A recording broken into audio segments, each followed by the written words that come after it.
People don't buy what you do, they buy why you do it. You need to be very, very clear on why you're doing something. So as a chiropractor, if you're doing decompression, if you're doing regenerative therapy, why do people want to solve the problem? What is the problem and what is that outcome that they're after? Welcome to the Super Clinic Project Podcast, where we take regular clinic owners and turn them into cash-based multimillionaire entrepreneurs. Warning, if you're a doctor who listens to this podcast regularly, you will make millions of dollars. Do not listen to this podcast unless you want to be a successful clinic owner who helps thousands of patients achieve their health goals and adds more money than you can imagine to your bank account. You've been warned. Welcome to episode 3 of the Super Clinic Project Podcast, where we give you the exact tactics, strategies, and mindsets that you need to fulfill your destiny by helping thousands of people in your community and dominating your market and your life. I'm one of your hosts, Rory Morgan, and by the end of today's episode, you are going to understand exactly what has changed in the world of new patient marketing, why it's gotten a lot harder to acquire new patients through running any type of ads, and exactly what to do about it in the next 2 weeks so that you can overwhelm your clinic with new patients. So what's changed? What is the big difference? Why is it harder now than it used to be? I think the best way to understand this is that what we all know is that marketing comes down to eyeballs. So if we go back to simpler times, when we didn't have paid ads, we didn't have TVs, we didn't have radios, what we had was a town square. All the vendors would go to the town square and they'd sell their fruits and their vegetables and their candles and whatever else people are selling. And you've got thousands of people there. Those are the thousands of eyeballs. You've got to set your business up where there are eyeballs, right? And if you could imagine for a minute, all those thousands of people, and then you've got 50, 60, 70 vendors saying, hey, pay attention to me, pick me, buy my fruit, buy my vegetables. It's very, very noisy, right? That's the way you want to think about marketing. Now, just imagine in this little city, this little community, this town square area, the city kind of grows, and all of a sudden this town square kind of isn't the only place for people to hang out anymore. All of a sudden, as the city grows, there's another hangout spot. Maybe there's a bar, there's a place local watering hole, and more people start hanging out in this place about a mile away. And all of a sudden you have thousands and thousands of people over in this other area, but there's no vendors selling there. The vendors haven't figured out this is where I want to sell my products and services anymore. I was going to tell people, just think that was Facebook back in the day. That was the new town square. Nobody was there. Right. To make that allegory towards that. And by the way, this is Jennifer, and Tracey and I are on the call too. Yeah, podcast. Exactly. Right. And that's the exact point we're getting at is like, well, the town square used to be television, right? And radio. But then all of a sudden, all these people were hanging out on Facebook. All the eyeballs were on Facebook and then Instagram and then more recently TikTok, right? And so a new town square developed, and the wild thing is when these platforms are new, there's no vendors selling them stuff at first, right? But then the vendors show up at that town square where there's these thousands of people and they start saying, hey, buy my chiropractic services, buy my skin treatments, buy my weight loss, whatever it is. And all of a sudden it gets very, very noisy again, right? So what has changed is that the vendors adapted to the new town square. And so now we are where if you were an early adopter 8-9 years ago, or you were an early adopter to TikTok 2 years ago, you had really like nobody else competing with you. But what has changed is now there's competition and everybody's spending money on these platforms, these new town squares. And that means that you have to get more sophisticated in how you speak to the market. You have to be more strategic in how you position yourself. And I want to say that the great thing about what we're talking about today is that you don't have to be this early adopter. We know we're healthcare, we're clinic owners. We're not really early adopters in tech. I mean, we still have clinics that are using paper, and getting to an EHR is difficult, right? So we're not going to be the first people on TikTok being influencers and dancing.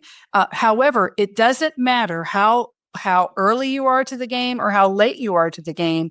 What we're going to be teaching you today, you can use this and still learn how to dominate and crush your market. It's universal because it's the way for the most differentiated voices to get to their ears, right? To the eyes and ears of the people that are looking for them. Jennifer, it makes me think, in it to win it. You have to do it. You have to be there to see the changes. Yeah, just do it. That's another big appetizer. Yep. No, that's absolutely right. Because if you think about it, like there's a lot of fly-by-night companies that exist. They typically only survive in the new town square, and then they fall away as soon as the competition shows up. Exactly. Right? As soon as it gets a little bit difficult, they've got nothing to offer anymore. But the great businesses, the long-term successful companies, they dominate through every market. So they usually are not the early adopters, right? It's the fly-by-nights that are the early adopters. And then the big guys come in and they're like, okay, well, we know how to do this right. And they do it consistently and they do it effectively. And they end up just continuously growing for decades and decades. Yeah, because early adopters will flock to the next early thing. It's like there's something for everyone. And there is. If you have a positive attitude about it, then you can see it, from that mile high view and go, oh, okay. So then where do I plug in? At what stage of the market am I going to be great at with where, what I'm offering? So for you clinic owners, there's still a lot of ways that you can dominate and platforms that you can be on. And so despite not having a $18 million a day budget or anything like that. Yep. I think also something to think of is it's always going to change. And what we position today isn't necessarily going to work 5 years from now, but that's okay because you don't need to be thinking about 5 years. We want to get you focused on what you can do today to get better results today. 100%. Yeah. 2025, baby. Let's go. So, there's a marketing term fairly well known, red ocean versus blue ocean, right? And if you don't apply any thinking to your situation, pretty much every business is in somewhat of a red ocean nowadays, right? There is competition, right? How do you make it more of a blue ocean? We're going to give you three things here. I'm going to give you three tactics that you can make it appear as if you have no competition and really start dominating the market again, despite the fact that there is a lot of competition. So thing number one is to actually be very clearly set apart as different, as unique, as better. Now, that doesn't mean that you say, we're the best. Hey, look at me, I'm the best, so you should pay me. There are specific tactics you can use, and we're going to cover those. The second thing is if you have to understand how pricing works. Okay, and we're going to talk about a couple different elements of pricing. But the fact is, when there is competition, you have to have a price mechanism to get people to speak to you, right? And then number three is the trust factor. How do you build trust and that likability factor with potential patients when you're out there in that town square? So we can't change anything about where the town square is, right? If people decide tomorrow that they're going to hang out on some new platform that we haven't even heard of yet, well, that's where you're going to have to be, right? So we have to meet people where they're at, but let's talk about what you can do in that situation when there is competition. So pillar number one is to be unique and differentiated and actually better and set apart. First thing you need to understand is nobody is actually shopping in that town square for your treatments and services. So instead of selling treatments, services, adjustments, what you want to sell is actually a dream outcome. So the reason I was going to add something about the dream outcome. In marketing and even in the sales, I want you to think about it in the what's in it for them. What is in it for my patient? What are they looking for? The what's in it for them. Once you start thinking in that mindset, this becomes much easier. Yeah, exactly. Because nobody's like going home at night and saying, I sure would be happier if I could go to the chiropractor 36 times for $50 a piece. Right? Yeah. I've never thought that once. Never was. Yeah. What they're thinking is, man, I'm in pain. I can't sleep at night. I'm really tired every day. These headaches won't go away. I've tried medicine. I'm just really getting frustrated. I'm getting annoyed. I'm irritable with my kids. I wish I was a better mom. Right? That is what people are thinking. And that's the problem that they want to solve. They want an outcome. They're going to purchase the outcome of being headache free, sleeping through the night, and being a good mom again. A person who communicates this so well that I love to follow is Simon Sinek and that golden circle. And what he makes very clear is people don't buy what you do, they buy why you do it. Yes. Of course, what this means is you need to be very, very clear on why you're doing something. So as a chiropractor, if you're doing decompression, if you're doing regenerative therapy, why do people want to solve the problem? What is the problem and what is it that they want? What is that outcome that they're after? Yeah, whether it's a med spa and they want to look more youthful, they don't like the fact that they have spots on their skin. It's harder to put on their makeup during the day. They don't want to wear a lot of makeup anymore, to hormone therapy. They're just feeling anxious for no reason. They're gaining weight in weird areas. They've done everything, no matter how you slice it, in whichever type of clinic that brought you here to listen to us, there is a specific outcome that your ideal client is looking for, the what's in it for them. Yeah. Yep. There's also great examples of this throughout history about the changes here.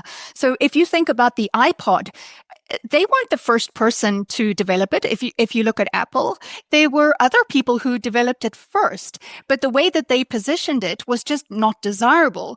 Then Apple comes out and they say 3,000 songs in your pocket, and all of a sudden you've got a market. Yeah, they had the Zenbo or something like that. I think I bought one of those because it was cheaper. But yeah, the iPhone, it blew away that market, kind of like VHS and Beta. Beta was the better, most superior product, but the marketing really dialed into for VHS the what's in it for them, and they won that. And that's old school. That's a long time ago, but yeah.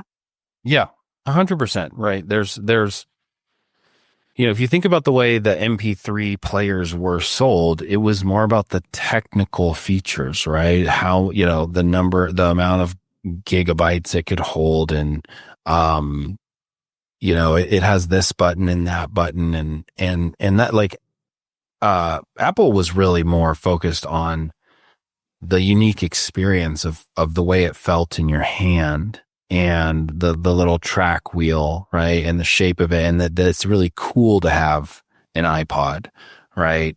And you're buying something different ultimately when you buy the iPod versus one of those other MP3 players, right? Because it was more about the features, the technical stuff. They're still doing it. There are people who are like, oh, I wanted to date that guy, but then I got a green message. Because in Apple, you get blue messages. And if you have Android, you get green. And there are actually people who have bought into the marketing so much, they're like, ew. Which is it's obviously a me. loser. You're obviously a loser if you're not using iOS. A total loser, right? But there are specific pain points. And I know, Roy, you're really good at this in bringing out, how do you actually call out that pain point to get to that what's in it for them?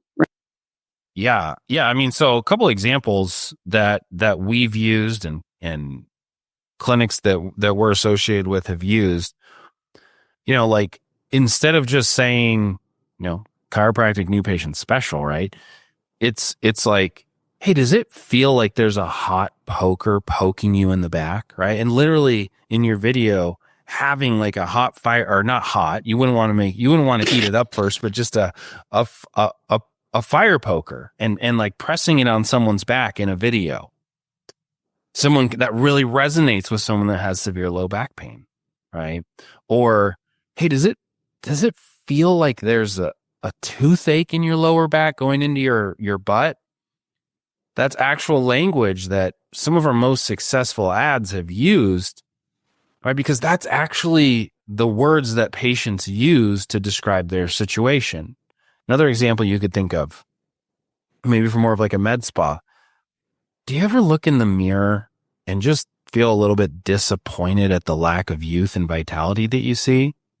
Right? So it's like people can resonate. Like, yeah, like I notice the lines and the wrinkles. I'm kind of noticing when I look in the mirror. I don't like it anymore. And that's how you speak to people, right? So just to go back to that town square analogy, well, if I'm just saying Botox, or I'm just saying chiropractic treatments, or I'm just saying whatever, how much different does it sound to someone walking around in that town square when you speak to them in that way?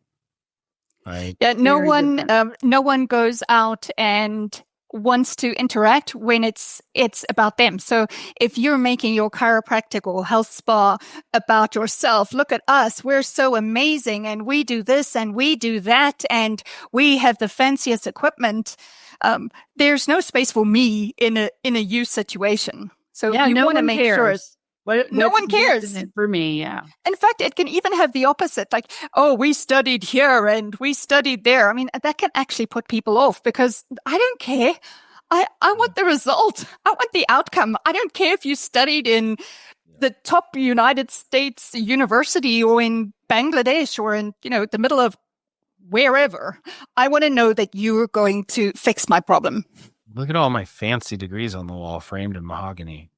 Yeah. That's not the same as walk into your presentation, feeling refreshed, looking 10 years younger, like you're ready to take on the world, right? Especially if you're someone who's really worried about competing with younger, newer colleagues and you really want to get freshened up. That's male or female, that would speak to them a lot more.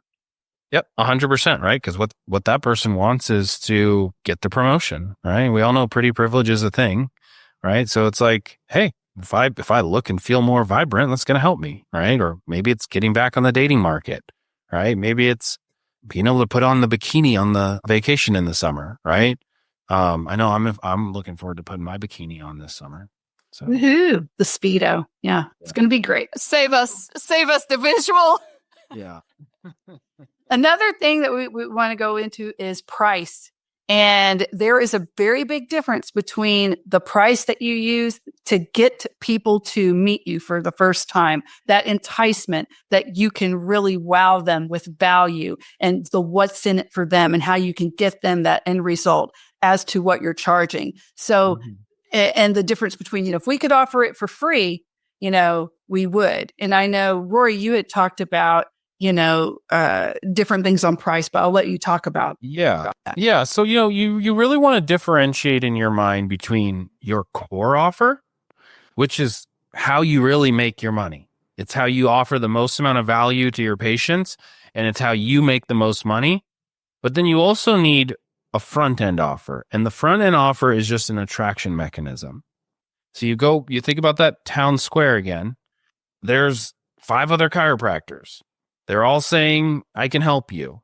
Well, who are you more likely to speak to if you're walking around that town square? Is it going to be the person who's like $100 for an adjustment?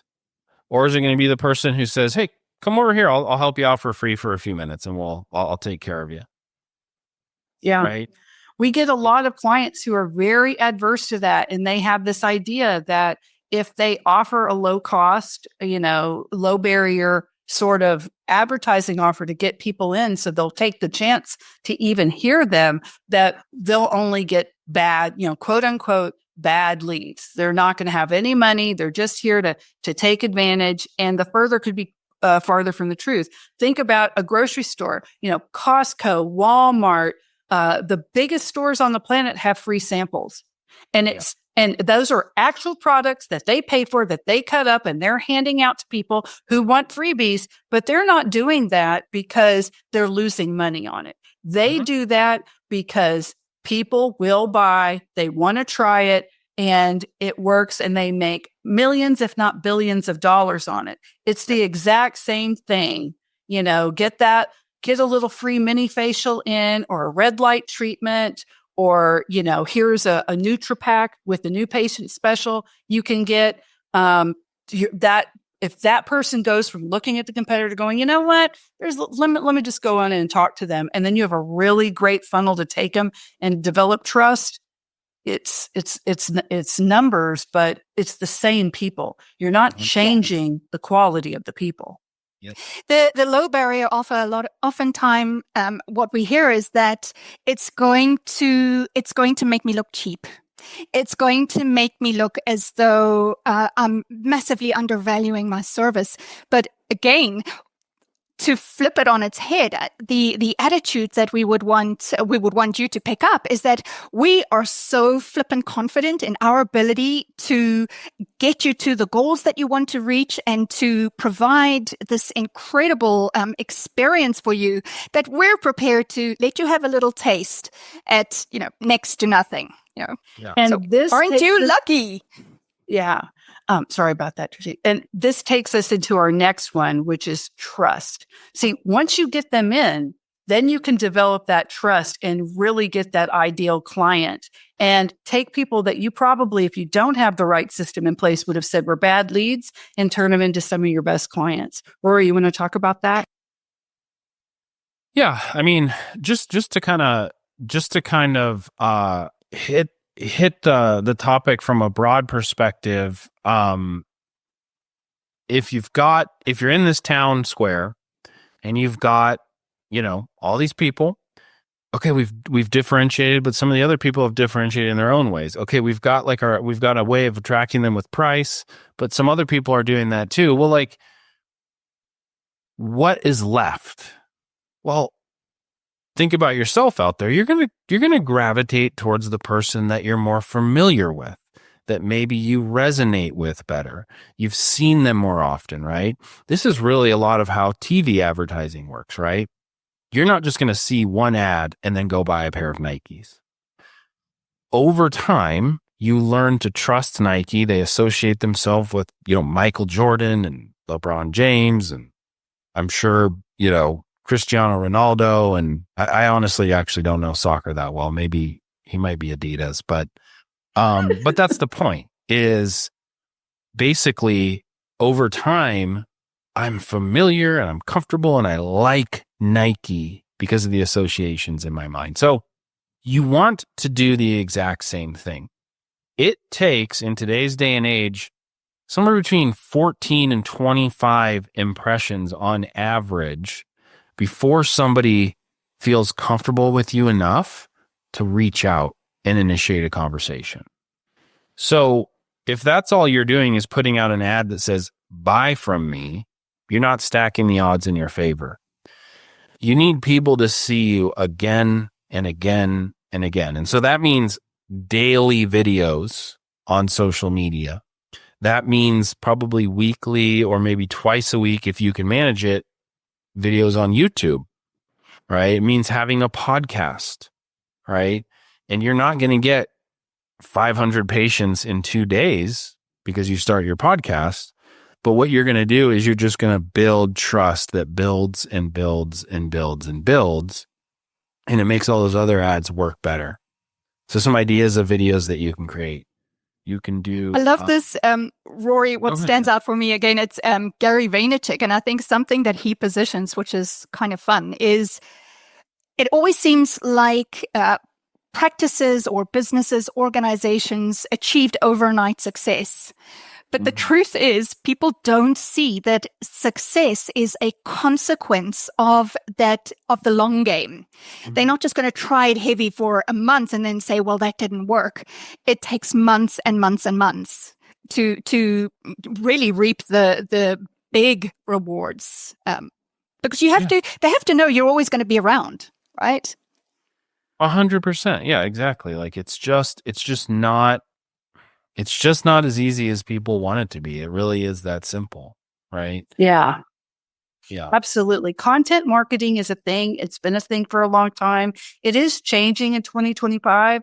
I will say that we did see that there's a renaissance in authenticity with the growth of AI. So I did want to bring up AI because that's important right now. A lot of people are going to use AI, but the biggest companies are talking about you need to keep it real. The human element needs to be front and center. So clinic owners, you guys have a real, leg up in this game because every single day you have real people that you're making real impacts with.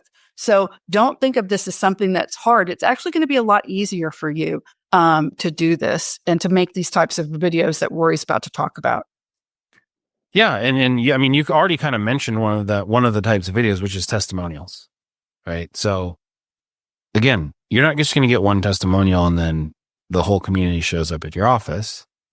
But every time you have an opportunity to get a video testimonial, you want to capture that, right? Anytime you have a happy patient, hey, would you mind recording a video for us, just sharing your experience?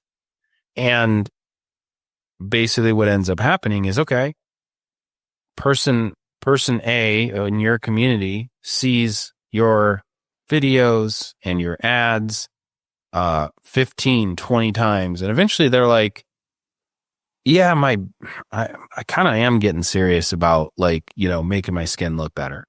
And then they click on your profile and they watch a few more videos to educate themselves more, right? And then they see that mixed in every few posts is a video testimonial, and maybe it has some befores and afters, right? And there's all these people there saying how they were unhappy with the way they looked, and then they did this thing, and now they're so happy and they're so amazing, and now I'm married to my dream man or whatever it is, right? And they get this amazing outcome, and that social proof makes such a big difference. But it's how all of this different content works together. So yeah, Rory, I want to hit on that social proof, because as much as the testimonials are going to do that in a big way, because it's coming from people, you can see them, you can feel them, you can listen to their stories. The same thing goes for your Google reviews. So it's about being able to stand out. And if I'm going to go and buy anything, the first thing I'm going to go and do is look them up on Google to jump onto their website. So even before I get to the testimonials, I want to see what are other people saying about them. I mean, the same for online shopping. You can see that they rate the items, and you can rest assured I'm not buying anything that's under a 4-star. So social proof, so powerful. Don't neglect that. Yep. And that personal aspect. I just want to say that, the raw testimonials, hand them a phone, have them do it selfie style. You'll get a much better testimonial, and your client won't be as nervous. That's one tip. Any first person content, like my name is Jamie and I'm here at the front desk, at so-and-so chiropractic or med spa. And today we want to talk about this, or, I noticed something, or they give a little quote or whatever. That's always really huge right now. And then you as the clinic owner, anytime you, or just the founder, personal things for you that tie into what you really believe.